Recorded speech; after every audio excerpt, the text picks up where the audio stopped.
One of the earliest accounts about Jesus of Nazareth, his life, death, and resurrection, was written by a man named Luke.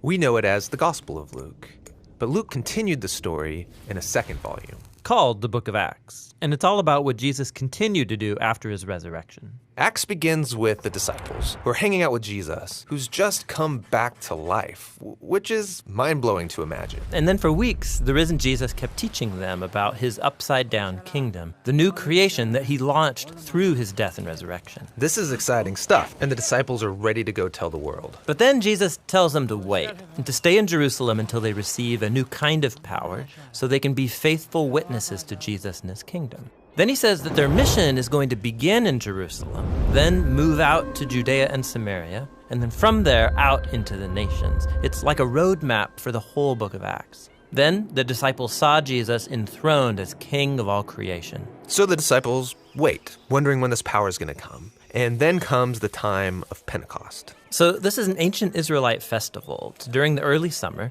and thousands of Jewish pilgrims would come back to Jerusalem from all over the world, all these different languages and cultures colliding in the city. And the disciples are together in a house, which is suddenly filled with rushing wind, along with fire. Fire splinters off into tongues of fire hovering over people's heads. What's this all about? Yeah, so Luke is tapping into a repeated Old Testament theme.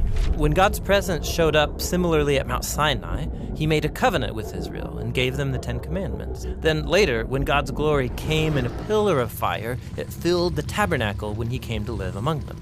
That was just one pillar of fire, not many. Exactly. Luke's making an important point here. This is God's personal temple presence, God's spirit that was foretold by Israel's prophets. And now it's come to take up residence in the new temple of Jesus' body, that is, his people. They've become little mobile temples where God now dwells. And they start to tell stories about Jesus, but they're speaking in languages that they didn't know before, yet all the visitors can understand them.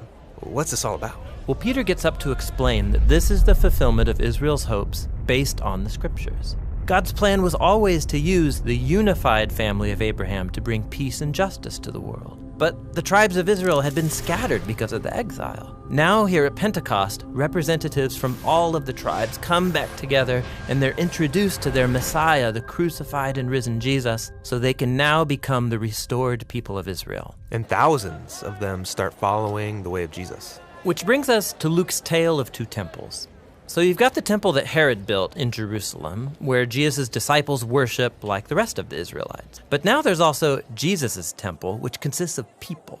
This temple's meeting together in homes all over Jerusalem, and they were approaching life in a radical new way. Right, think about it. Many of these pilgrims aren't even from Jerusalem, so they formed these new families, and they're all depending on each other. Yeah, people would sell their stuff, provide for the poor among them. They ate their meals together. They said their daily prayers together. They were learning from the apostles what it meant to live as if Jesus is the true king of the world, and it must have been exhilarating.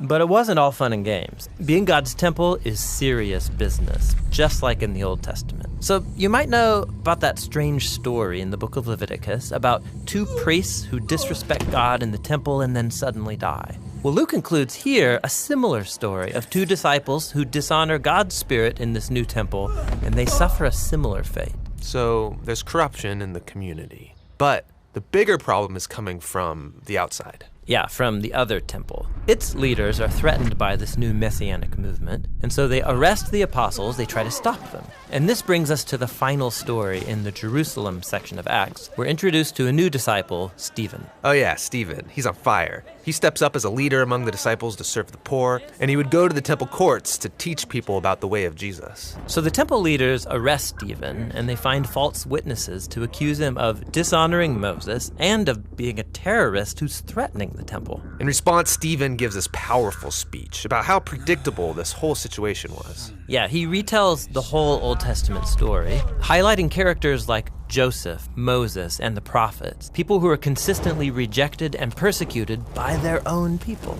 Israel's been resisting God's representatives for centuries, and so their rejection of Jesus and now of his followers is a rejection of God himself. They get angry, and they start to execute him by picking up rocks and smashing him to death. And as he's dying, he commits himself to the way of Jesus, to suffer because of the sins of others. He He even cries out, "Lord, don't hold the sin against them." This is basically what Jesus said at his death. Exactly. Stephen becomes the first martyr of the Jesus movement, with many more to come.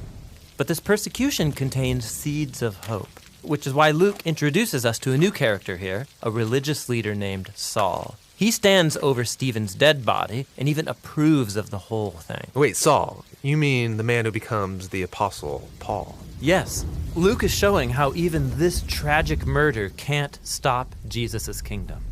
And so many persecuted disciples scatter out of Jerusalem, and just as Jesus said, they head into Judea and Samaria.